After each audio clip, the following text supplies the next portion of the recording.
sur BFM Business. Et puis dans les résultats d'entreprise, ça se passe outre-Atlantique. On le voyait tout à l'heure avec Sabrina Koualidi à New York. Walmart au top de sa forme. Le numéro 1 mondial de la distribution a annoncé une hausse de ses ventes au 4e trimestre. On sait que le 4e trimestre, c'est le moment crucial des ventes de fin d'année. On ne s'y attendait pas forcément, plus 1,4%. Donc c'est un indicateur très important pour la consommation américaine. Et puis le groupe a annoncé une croissance de plus de 40% de ses ventes en ligne. Ceci dit, ces chiffres sont certes bons, mais sont un peu à relativiser, nous dit Grégory Volokin, président de Mescart Financial Services à New York. Il n'y a pas plus d'achats dans les magasins, mais les prix augmentent.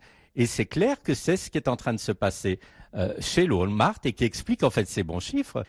Donc c'est pour ça qu'il ne faut pas tout de suite crier au triomphe en disant extraordinaire résultat. C'est des bons résultats, mais cette fois ils sont un peu plus dus à la hausse des prix qu'à la hausse de la fréquentation. Et puis une autre chose aussi qu'il faut noter, donc, et vous le disiez, c'est une hausse très importante des ventes sur Internet de 40%. Alors une fois de plus, je le dirai toujours, Walmart revient de loin puisqu'ils commençaient avec 0. Donc évidemment, ils en sont encore à un stade de forte croissance.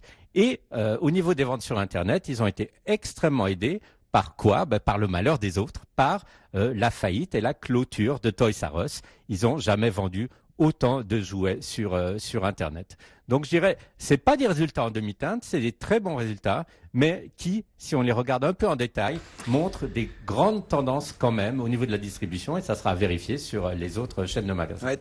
Voilà, c'était Grégory Volokin, président de Mescart Financial Services à New York tout à l'heure sur notre antenne. Et puis le chef Alain Ducasse était